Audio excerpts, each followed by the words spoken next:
প্রতিপক্ষকে এটাকে খুব বড় করে বিবেচনা করার কোনো সুযোগ নেই। চকরিয়ায় পেকুয়ায় আপনার ব্যাপক দখলবাজি, চাঁদাবাজি এবং জুলুম শোষণ এটা অতিরিক্ত মাত্রায় হচ্ছে। এগুলি কারা করছে জনগণ জানে। আমাদের এখন যে প্রতিপক্ষ তারা সুবিধাটা পেয়েছে জোটের সিট ভাগাভাগির কারণে। চকরিয়া পেকুয়া এইটা আমাদের জন্য নতুন কোনো আসন না। এখন 1991 সনে আমরা বিজয়ী হয়েছিলাম এবং তখনও আমাদের প্রতিপক্ষ যারা ছিলেন সবাই হাই প্রোফাইল ছিলেন। সাবেক মন্ত্রী সালাউদ্দিন কাদের চৌধুরী মরহুম তখন ক্যান্ডিডেট ছিলেন। এরপরে আওয়ামী লীগের প্রেসিডিয়াম সদস্য অ্যাডভোকেট জহিরুল ইসলাম ক্যান্ডিডেট ছিলেন। বিএনপির ভাইস চেয়ারম্যান মাহমুদুল করিম চৌধুরী সেখানে ক্যান্ডিডেট ছিলেন। সেখানে সবাই সাবেক এমপি, সাবেক মন্ত্রী পর্যায়ের লোক। তাদেরকে পরাজিত করে ইন্ডিভিজুয়াল ইলেকশনে জামাত ইসলামী পাস করেছিল। তো এখন ইন্ডিভিজুয়াল ইলেকশন হলে আমরা তো মনে করি যে জামাত ইসলামী এখানে জনগণের এখন আস্থার প্রতীকে পরিণত হয়েছে। জুলাই বিপ্লবের পরে জামাতের কোনো নেতার বিরুদ্ধে আপনি কোথাও দখল করেছে, চাঁদাবাজি করেছে, মানুষের উপর জুলুম করেছে, এরকম কোনো কথা অভিযোগ আপনি শুনবেন না। কিন্তু আপনি মাঠে গেলে সেখানে হাজারটা অভিযোগ আপনার অন্যান্য অনেকের ব্যাপারে শুনবেন। আমরা কারোর সমালোচনা আমরা প্রয়োজন ব্যতীত করতে চাই না। আমাদের জনগণের কথাটাই আমরা বলছি যে তো এইসবের প্রতিফলন আগামী জাতীয় নির্বাচনে ইনশাআল্লাহ আপনারা দেখতে পাবেন, দেশবাসী দেখতে পাবে। সেখানে আমাদের সংগঠন ভালো, আমরা আমাদের মতো জনগণের কাছে যাচ্ছি। আমরা জুলুম শোষণের বিরুদ্ধে একটা নিরাপদ চকরিয়া পেকুয়া গড়ে তোলার জন্যে এবং আমরা একটা সুন্দর আপনার বৈষম্যহীন রাষ্ট্র গঠনের প্রতিজ্ঞায় দেশব্যাপী জামাত ইসলামিক যে কাজ করছে তার ধারাবাহিকতায় চকরিয়া পেকুয়ায় আমরা পুরোপুরি প্রস্তুতি গ্রহণ করছি। এইবার মানুষ প্রায়োরিটি দিবে যে আপনার দুর্নীতিমুক্ত বাংলাদেশ কারা উপহার দিতে পারবে। এই বিষয়টা মানুষ সবচেয়ে বড় কনসিডারেশনে নেবে। কারণ বাংলাদেশের তো অনেক দিন হয়ে গেল, 54 বছর হয়ে গেল স্বাধীনতার পরে।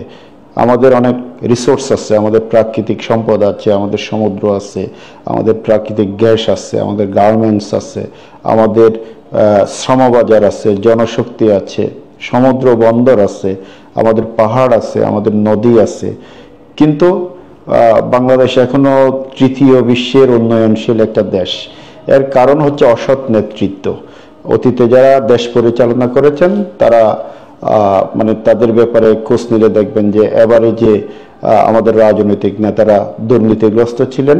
এ কারণেই বাংলাদেশ মূলত এগুতে পারেনি।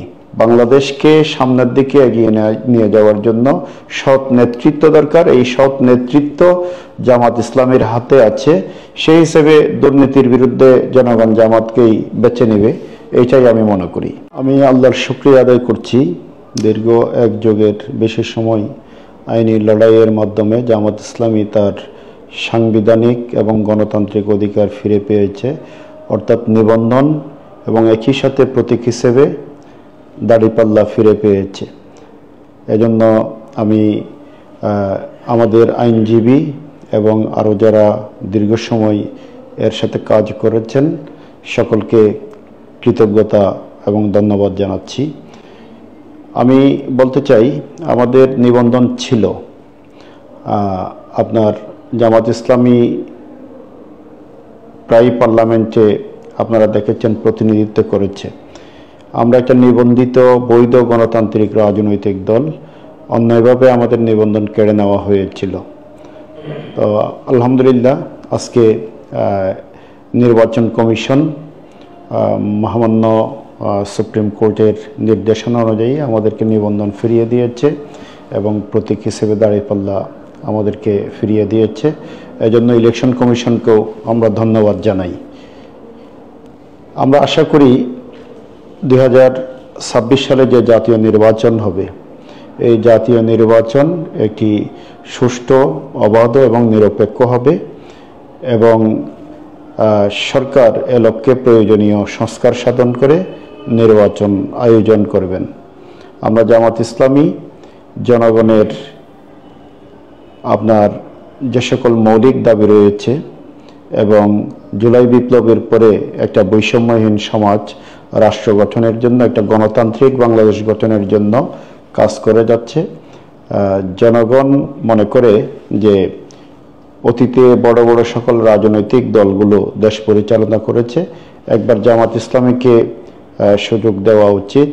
আমাদের জামাতের কমিটমেন্ট হচ্ছে, আমরা যদি রাষ্ট্র পরিচালনার সুযোগ পাই, একটা দুর্নীতিমুক্ত বাংলাদেশ আমরা উপহার দেব এবং এর মাধ্যমে এদেশে আমরা মনে করি দুর্নীতি বন্ধ হলে আর্থসামাজিক উন্নয়ন, সুশাসন এবং ন্যায় বিচারও একই সাথে প্রতিষ্ঠিত হবে।